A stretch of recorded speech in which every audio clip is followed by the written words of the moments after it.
अहिंसा हम सुनते हैं मगर उसमें डेप्थ कितनी है? अहिंसा भाव से क्या हम हिंसा कर रहे हैं? भाव से भी हिंसा हो रही है, विचार से भी हो रही है, आंख से भी हो रही है, वाणी की वाइब्रेशन से हो रही है। कितनी डेप्थ है उसके अंदर। तब आप कहेंगे हाँ वाकई महावीर होने का कार्य है ये। जब आपके होंठ की वाइब्रेशन और आंख की वाइब्रेशन अलग अलग है तो हिंसा होती है, क्योंकि ये तो किसी को लगता नहीं है कि हम आंख से भी हिंसा कर रहे हैं। हम किस नज़र से देख रहे हैं? एक पर्सन किसी को मुंह से तो बहन बोल रहा है मगर आंख से वासना है, तो हिंसा हो रही है, ये उसको पता नहीं है। शब्द भाभी कह रहा है, आंख कुछ अलग कह रही है, तो ये हिंसा है। इंसान आंख से भी हिंसा कर रहा है।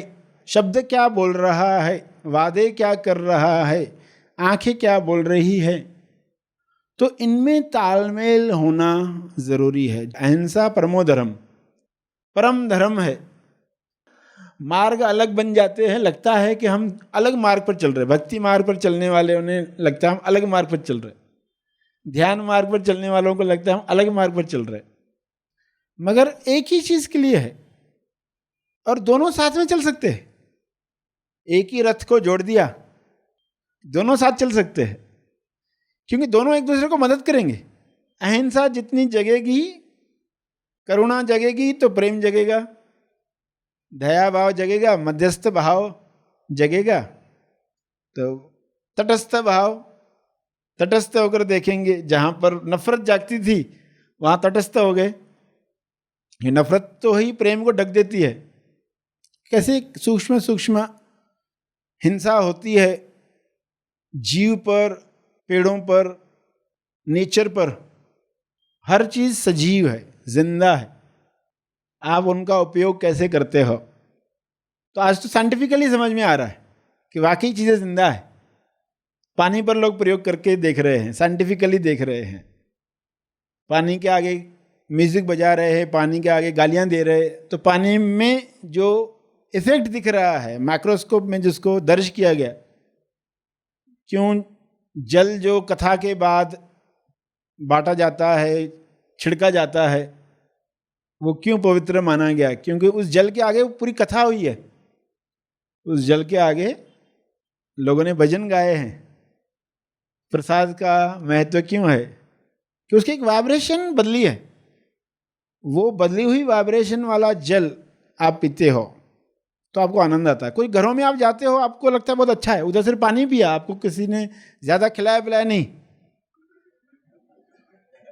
सिर्फ उन्होंने पानी पिलाया, मगर आपको बहुत तृप्ति मिलती है, अच्छा लगा, आपके घर में अच्छा लगा। अलग वाइब्रेशन है, अलग तरंग है। तो वहां रहने वाले लोग जो हैं वो एक दूसरे से कैसे बात कर रहे हैं, वहां प्रेम का साम्राज्य है, तो वहां पानी में भी असर हो जाता है। ये अदृश्य में सब दिखता नहीं है, दिखता नहीं है, इसलिए कोई फिक्र करता नहीं है कि ये बदलना चाहिए। मगर इतनी सूक्ष्म लेवल पर कोई स्टडी करेगा तो चाहेगा कि हमारे घर में भी लोग बिना हिंसा के साथ, प्रेम के साथ जिए, और उस तरंग का असर पूरे मोहल्ले पर होगा। घर पर तो होगा, पूरे मोहल्ले पर होगा। कितना सूक्ष्म लेवल पर है, दिखता नहीं है, और उसका कोई एक्नॉलेजमेंट देता नहीं है कि आपके घर के वाइब्रेशन की वजह से हमारा अच्छा चल रहा है। ऐसा कोई बोलने वाला नहीं है आपको। मगर आप अपनी समझ, अपनी आज़ादी के लिए ये काम करने वाले। आपको सत्य से प्रेम है, सत्य का व्रत लिया है, इसलिए आप ये करने वाले। आपके वाणी में असत्य नहीं है तो आप ये करने वाले हैं। तो इस तरह एक तरंग, एक वाइब्रेशन भी असर कर सकती है, और जो जितना जाग गया वो उतना महसूस कर पाता है। ये सब जागृति के लिए है, अवेयरनेस के लिए है। जियो और जीने दो। हम जी पा रहे हैं क्या, तो ही दूसरों को जीने दे पाएंगे। हमें जीने का अर्थ ही नहीं मालूम तो हम उतना ही लोगों को अलाउ करने वाले। तो पहले खुद जीना सीखें, क्या वाकई हम जी रहे हैं क्या। तो स्व अनुभव पर जाकर जब आप जीना सीखते हो तब आपको पता चलता है कि जीना किसको कहते हैं। शरीर मानकर ही जी लेते तो सिर्फ उम्र काट लेते, कि आप शरीर हो तो उम्र हो गए, अभी आप उसको सिर्फ काटना है। मगर वाकई जीना सीखना, महावीर का जीवन वो जीसस के रूप में हो, वो गुरु नानक के रूप में हो, रामकृष्ण के जीवन में, हर MSY कुछ बताने के लिए कि हमारा जीवन आज किस तरह चल रहा है। क्या हम प्रमोद भावना में रहते हैं, क्या हम मैत्री भावना में रहते हैं, मित्रता सबसे है, क्या हम गुणी लोगों के साथ रहना चाहते हैं। कुछ ऐसे लोग भी आएंगे जो नकारात्मक भावना देते हैं। तो कैसे पहले एक समय हमें उन लोगों से दूर रहकर हम निमित्त बनाकर अपने अंदर सकारात्मक भावनाओं को जन्म देंगे, कहीं फंसेंगे नहीं। तो छोटी छोटी सी बातें हैं, हमारा संग कैसा हो, किन लोगों के संग में हम रहने वाले हैं, उस संग का असर कैसे होने वाला है। प्रमोद भावना बढ़ने वाली है, सेवा में प्रमोद भावना बढ़नी चाहिए। तो ये सब मुक्ति के लिए। अब एक एनालॉजी से समझें कि इन सब बातों को हमें कहाँ तक ले जाना है। एनालॉजी क्या कहती है कि एक इंसान जो सत्य की खोज में निकला है, कोई मुझे ज्ञान दे, हर जगह गया, गांव गांव भटका है, कहीं पर कोई उसको बताता है कि उस गांव का मुखिया बताता है कि बाजू में एक छोटा गांव है, वहाँ एक मूर्तिकार रहता है, मूर्ति बनाने वाला, तो तुम वहाँ जाकर अपनी किस्मत आजमा सकते हो, अपनी किस्मत आजमाओ।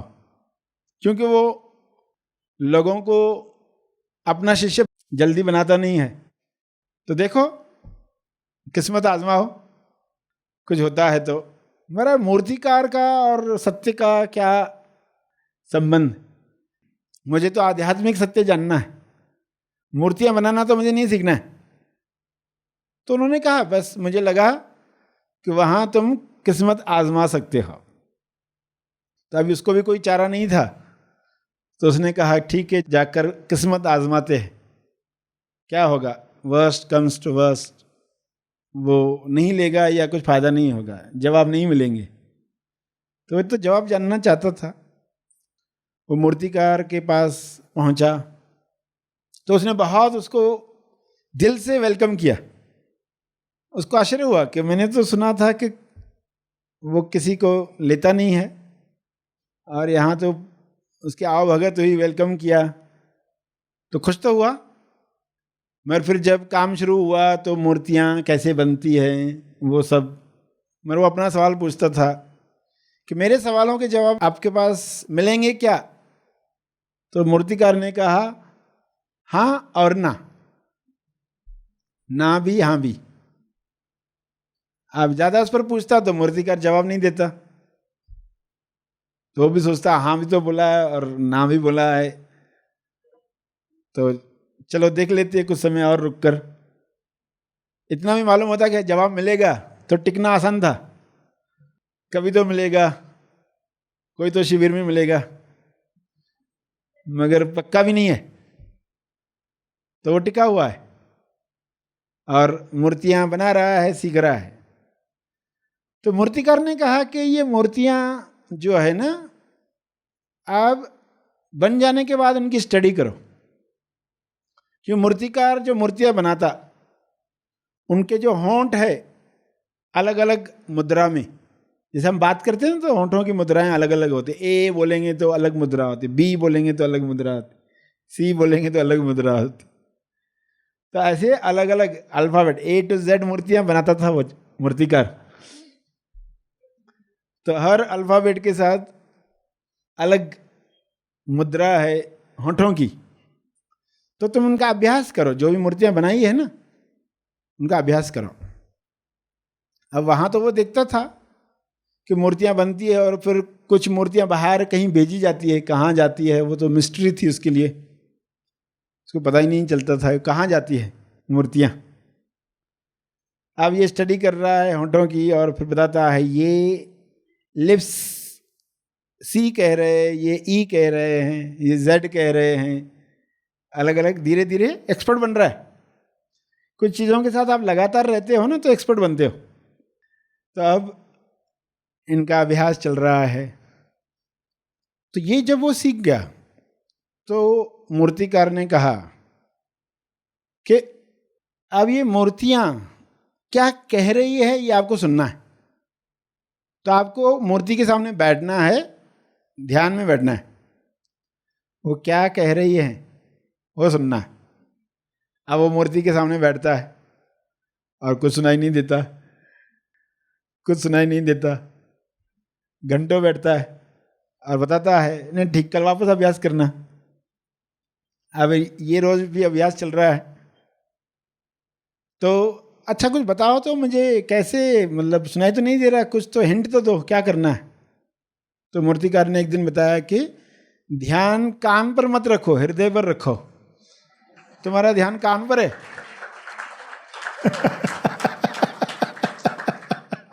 तुम्हारा ध्यान कान पर है, तो हृदय पर ध्यान रखो, उसको कहा गया।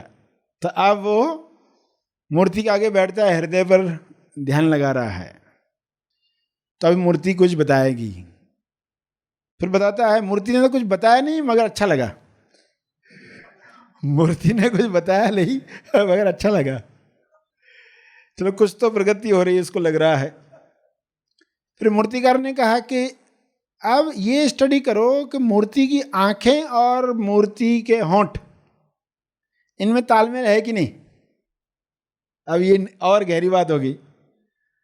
मूर्ति की आंखें और मूर्ति के होंठ, इनका तालमेल, यानी अगर मूर्ति के होंठ बी कह रहे हैं और आंखें सी कह रही है तो वो मूर्ति गोडाउन में डालो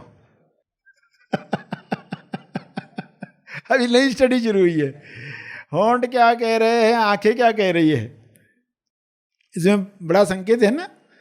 आप भी जो बोलते हो उस वक्त आंखें भी तो बोलती है तो इंसान क्या कर रहा है, इंसान होंठों से कुछ कहता है तो वो एक तरंग है, एक वाइब्रेशन है। आंख से देखता है तो वो एक लाइट है, किरण है, प्रकाश किरण है। दोनों किसी एक वस्तु पर गिरती है, जिस पर वे गिरती है उसका फायदा होगा या नुकसान होगा, या न्यूट्रल, ना फायदा होगा ना नुकसान होगा। कब फायदा होता है और कब नुकसान होता है, जब आपके होंठ की वाइब्रेशन और आंख की वाइब्रेशन अलग अलग है तो हिंसा होती है, तो हिंसा होती है। हिंसा की लेवल कहाँ तक पहुँच गई, क्योंकि ये तो किसी को लगता नहीं है कि हम आंख से भी हिंसा कर रहे हैं। हम किस नज़र से देख रहे हैं। एक पर्सन किसी को मुंह से तो बहन बोल रहा है मगर आंख से वासना है, तो हिंसा हो रही है, ये उसको पता नहीं है। शब्द भाभी कह रहा है, आंख कुछ अलग कह रही है, तो ये हिंसा है। इंसान आंख से भी हिंसा कर रहा है। शब्द क्या बोल रहा है, वादे क्या कर रहा है, आंखें क्या बोल रही है। तो इनमें तालमेल होना जरूरी है। जो इस पर कार्य कर रहे हैं क्षमा पर, उनके लिए तो सूक्ष्म संकेत है।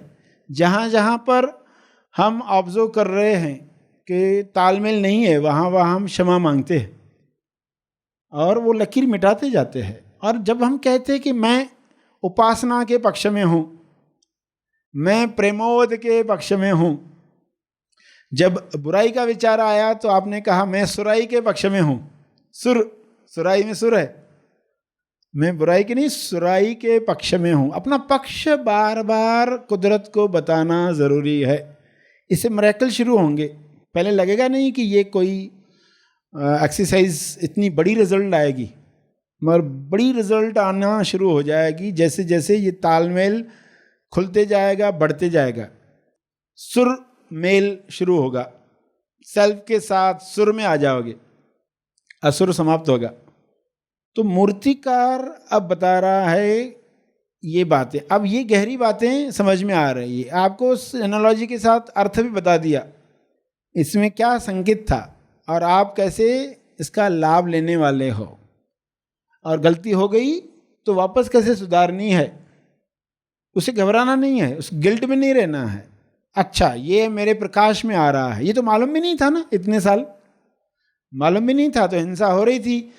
हमें लग रहा था हमने गाली नहीं दी, हम हिंसा नहीं करते, हमने पीटा नहीं किसी को, हम हिंसा नहीं कर रहे।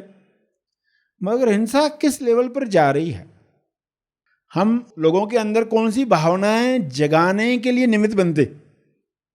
हमारी नज़र जब किसी पर पड़ती है तो उसके अंदर कौन सी भावना जगती है, तो आप कैसे निमित्त बन रहे हैं, उससे वो मुक्ति से दूर होने वाला है। तो ये हिंसा है, वो मुक्ति के नज़दीक जाने वाला है। अहिंसा है, प्रेम है। प्रेम की नज़र मुक्ति की तरफ ले जाती है।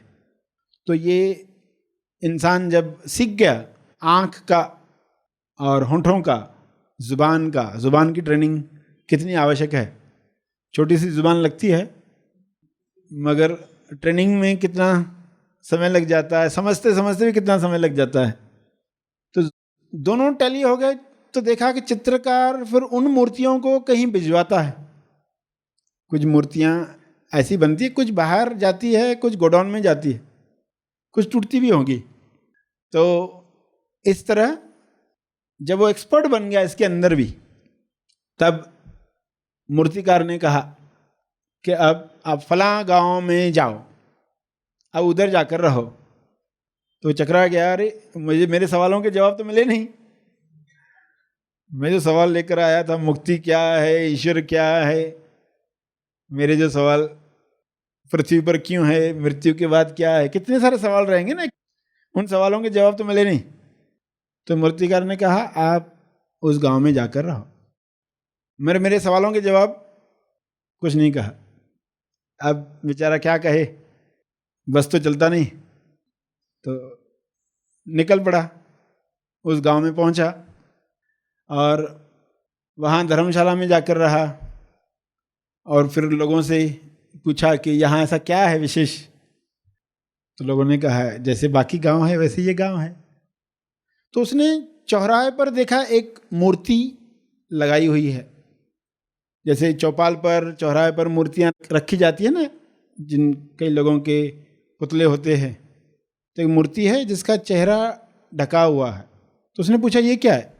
भाई मूर्ति है किसी की, और आपने ढक के क्यों रखा चेहरा। ये हम चेहरा खोलने की कोशिश करते हैं मगर वो कपड़ा हटता नहीं है, वो बांधा ही इस तरह गया है मूर्ति के साथ कि वो खुलता ही नहीं है, और ज़्यादा कोशिश करेंगे तो टूट जाएगी मूर्ति, इसलिए हम कुछ करते नहीं है। ये मूर्ति है ऐसी। तभी वो उस चौपाल पर बैठा है, सोच रहा है अभी क्या करें। तो चलो ध्यान साधना जो सीखी है, मूर्तियों के साथ जो कर रहा था ध्यान साधना, तो वो दिन भर ध्यान साधना करता रहा, ध्यान हृदय पर रखकर। और फिर ये करके जब रात में सोया, सब सोए हुए थे, तब देखा क्या उसने देखा, कपड़ा उसके ऊपर आके गिरा था। मूर्ति के चेहरे पर जो था कपड़ा, वो उसके ऊपर आकर गिरा था। तो चौंक कर उठा और मूर्ति की तरफ देखा, तो उसको एक बहुत बड़ा झटका लगा। क्या झटका लगा, वो मूर्ति उसी की थी।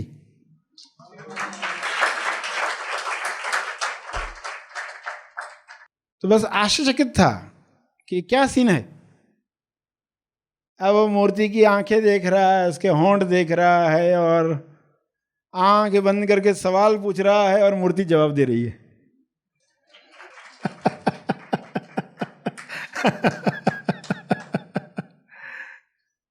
क्या रहस्य था। अब मूर्ति जवाब दे रही, जो सवाल पूछ रहा जवाब आ रहा है। तो इस एनालॉजी में क्या रहस्य परोया गया था? खुद को जानो तो खुदा जवाब देगा।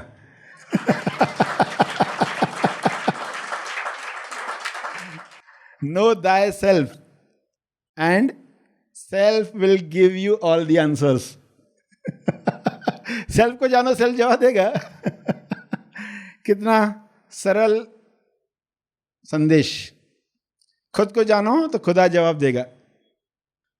खुद को पहचानो। तो महावीर का काम क्या? खुद तक पहुंचने के लिए बीच में जो बाधाएं हैं, सारी वृत्तियों की, विकारों की, मान्यताओं की, कथाओं की, ये सब बाधाएं हटाने के लिए आप साधना करते हैं और उसे रहस्य सारे समझ में आ गए। जैसे आपके सामने जब रहस्य खुला तो अभी कहानी में पीछे लौटकर देखेंगे तो अभी हर सीन समझ में आएगी क्या हुआ था उस कहानी में। जब वो मूर्तिकार के पास पहुंचा, मुखिया ने बताया था कुछ हो सकता है तो उधर हो सकता है,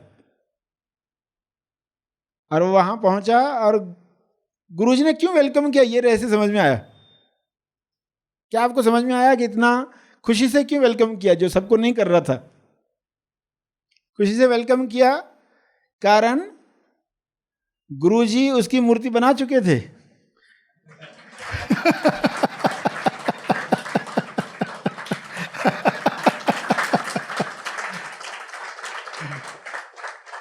कि हाँ, सही बंदा आ गया। जो चर्चित था, मूर्तिकार लेता नहीं है लोगों को, कि मतलब पात्र ही नहीं है पर्सन, और वो सीखने आया है तो पहले पात्रता तैयार की जाए। तो कहीं इसकी पात्रता तैयार हुई है, एक सीन क्रिएट हुई है, मूर्ति बन चुकी है, चौपाल में पहुंच चुकी है, मगर चेहरा ढका हुआ है, अभी रहस्य खुला नहीं है। अभी बीच में लीला है। तो आंख बंद करके मनन करके देखो इस कहानी पर, आपको क्या रहस्य समझ में आता है। मूर्तिकार मूर्तियां बना रहा है।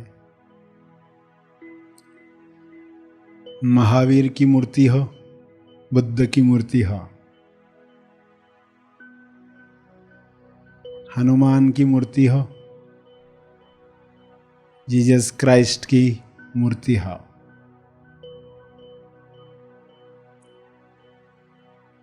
मूर्ति आपको क्या कह रही है?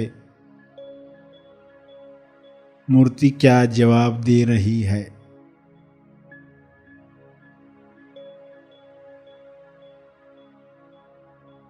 बिना खुद को जाने जवाब नहीं मिलते। खुद को जानकर सवाल नहीं बचते।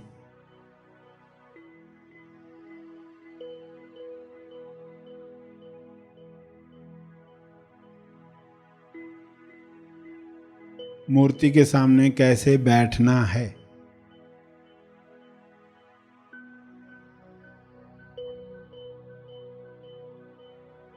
खुद को जानने के लिए एक सवाल पूछते हैं, मैं कौन हूं?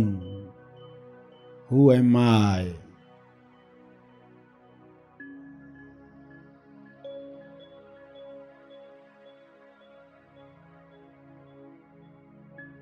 Who are you? आप कौन हो?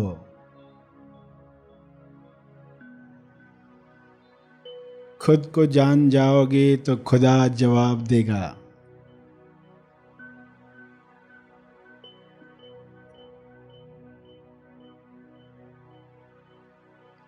Know thyself, then self will give you all the answers. धीरे धीरे सभी आंखें खोलेंगे तो कुछ लोग शेयर करेंगे कि कहानी से क्या सीखा, समझा। सच ने कुछ तो क्लियरली बताया और कुछ हिंट्स दिए खाली, तो क्या पकड़ा आपने? सबसे वाणी से और आंखों से एक ही भाव हर वक्त निकलता रहे। हाँ, तो थोड़ा सा भी मिसट्यूनिंग हो गया तो अहिंसा क्रिएट हो रही है, इतनी सूक्ष्म बात भी पकड़ में आ गई। तो अहिंसा को बहुत मोटे मोटे तरीके पे आज तक देखना हुआ था, लेकिन इतनी भी सूक्ष्म बात अहिंसा है, ये बात पकड़ में आई। जैसे आपने बताया कि होठ कुछ और अलग बोल रहे हैं और आँख कुछ अलग देख रही है, तो एक बड़ा झटका लगा सच्ची, हमारे पैटर्न के ऊपर ही झटका लगा कि वाकई में हम कहाँ कहाँ कुछ बोलते हैं कि और अंदर कुछ सोचते कुछ अलग है। वहाँ क्रिएट वासनाओं की होती है, इच्छाओं की होती है। ये आज फीलिंग में आ गई कि आपने जो बताया गहराई से अंदर मनन हुआ कि हाँ वाकई में हमारे कुछ भाव अलग है और कुछ बोलते कुछ अलग है। तो ये जो बड़ा डिफरेंस है ये हमारे ऊपर ही कारीगरी करता है वो। आज हमारे को आपने ये बात बताकर खुद का आईना दिखाया कि कैसे कैसे सूक्ष्म से सूक्ष्म बात पर हमारी लेवल बने और उनसे लकीरों से मुक्त होकर बाहर निकलें। तभी स्व का दर्शन होगा। मैं जैन परिवार से हूँ। बचपन से मैं सुनते आ रही हूँ कि अहिंसा करो, परमो धर्म है, परमो धर्म है। लेकिन मैं हमेशा सोचती रही थी कि मन पे विजय क्यों नहीं होता है। हमेशा देखती हूँ कि बहू सास को गालियाँ देती है, हिंसा होती है, हाँ, इसमें से हिंसा होती रहती है। मुझे समझ में नहीं आता था कि ये कैसी अहिंसा है। तो आज क्लियरिटी बहुत ही मिली।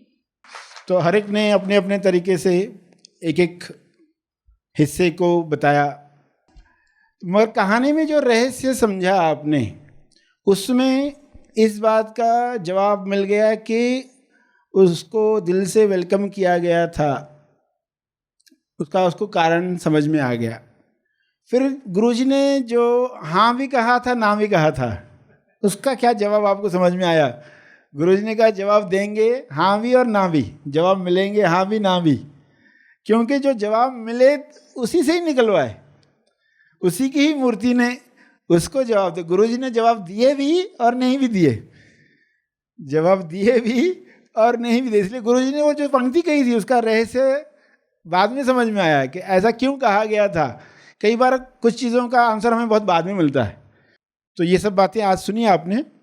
सेल्फ जागृत हो रहा है, अहंकार के बनने को आप देख रहे हैं। ये सब ड्रामा देखकर जो मुस्कुराहट आपके चेहरे पर आ रही है वो और गहरी होते जाएगी। एक एक जवाब के साथ जो यूरेका इफेक्ट होते हैं तो वो आज आपको बताए गए। और फिर मूर्तिकार के एग्जाम्पल से बताया। सीखने वाला कान पर ध्यान दे रहा था, उसको कहा गया हृदय पर ध्यान दो। और मूर्ति तो पहले ही बन चुकी थी, तैयारी करवाई जा रही थी। जैसे ना जवाब तो आपको मिलने जा रहे हैं, मगर पहले वो भाषा तो सीखो जिस भाषा में आपको जवाब मिलने वाले। यानी हाथ में ही है सब, जवाब भी हाथ में ही है, सब कुछ हाथ में है, मगर वो भाषा आती नहीं है, इसलिए फिर थोड़ा समय ट्रेनिंग दी जाती है। तो एक ट्रेनिंग चल रही है, एक एक प्रवचन के साथ आपको समझ में आ रहा है क्या इशारे हैं। तो इसी में ही फिर वह इंसान मूर्तिकार से ट्रेनिंग लेकर जब गांव पहुंचा और वहाँ पर रहस्य खुला, अपनी ही मूर्ति से सारे जवाब मिल रहे हैं। तो मूर्ति तो पहले ही बन चुकी थी, कहानी में कुछ इशारे थे, ये कुछ बातें थी। यहाँ आकर आप सबने जो सेवा का मौका दिया उसके लिए आप सबका बहुत बहुत धन्यवाद। Happy thoughts. क्या आप 10 से 13 साल के बच्चों के पेरेंट्स हैं और उनकी अनचाही आदतों से परेशान हैं? बहुत बार प्यार से बोलकर या डांटकर भी आप उनसे उनकी आदतों को नहीं छुड़वा पाते। क्या आप भी चाहते हैं कि आपके बच्चे एक उम्र के बाद खुद के लिए कुछ छोटे बड़े निर्णय लेने में सक्षम बने और आत्मविश्वास से हर स्थिति का सामना कर पाएं? अपने बच्चों को अनचाही आदतों से सदा के लिए छुटकारा दिलाने के लिए और बच्चों में आत्मविश्वास और निर्णय क्षमता के बीज डालकर उनमें सफल और शक्तिशाली जीवन की नींव मजबूत करने के लिए सर श्री निर्मित मिनी महा आसमानी शिविर for kids, explore your inner potential for kids 10 से 13 साल के बच्चों के लिए होने जा रहे शिविर में अपने बच्चों का तुरंत रजिस्ट्रेशन करें। यह 2 दिवसीय शिविर होने जा रहा है मनन आश्रम पर 27 और 28 अप्रैल 2024। रजिस्ट्रेशन और अधिक जानकारी के लिए संपर्क करें। इस वीडियो को लाइक और शेयर जरूर करें साथ ही अपने अभिप्राय हमें कमेंट करके जरूर बताएं। हैप्पी थॉट्स तेज ज्ञान और सर श्री तेज ज्ञान चैनल को आज ही सब्सक्राइब करें और लेटेस्ट अपडेट्स सबसे पहले पाने के लिए बेल आइकन को दबाएं। धन्यवाद।